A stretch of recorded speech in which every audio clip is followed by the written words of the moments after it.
Finalissima 2026-এর দিনক্ষণ অবশেষে চূড়ান্ত হয়ে গেল। ফুটবল দুনিয়া আবারও দেখতে যাচ্ছে এক মহারণ। ফুটবলের এই মহারণে মুখোমুখি হবে ইউরো চ্যাম্পিয়ন স্পেন বনাম কোপা আমেরিকা চ্যাম্পিয়ন আর্জেন্টিনা। নতুন প্রজন্মের ফুটবল প্রেমীদের জন্য এটি নিঃসন্দেহে এক ড্রিম ম্যাচ।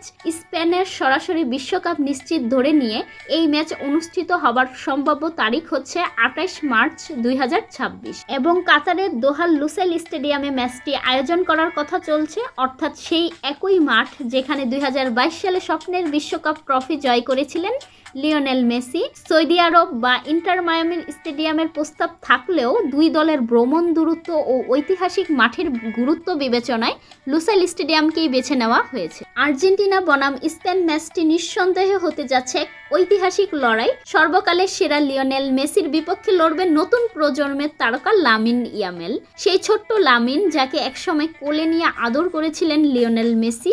এটি শুধু একটি ফুটবল ম্যাচই নয়, বরং দুই মহাদেশের শ্রেষ্ঠত্বের লড়াই।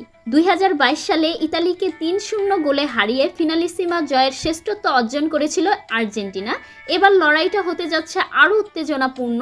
ইউরোপ চ্যাম্পিয়ন স্পেনের বিপক্ষে বর্তমান বিশ্ব চ্যাম্পিয়ন আর্জেন্টিনার টেকটিক্যাল লড়াই এই ম্যাচে যোগ করবে এক নতুন মাত্রা। বিশ্বজুড়ে দর্শকরা ইতিমধ্যেই মুখিয়ে আছে চ্যাম্পিয়ন ভার্সেস চ্যাম্পিয়ন লড়াই দেখতে।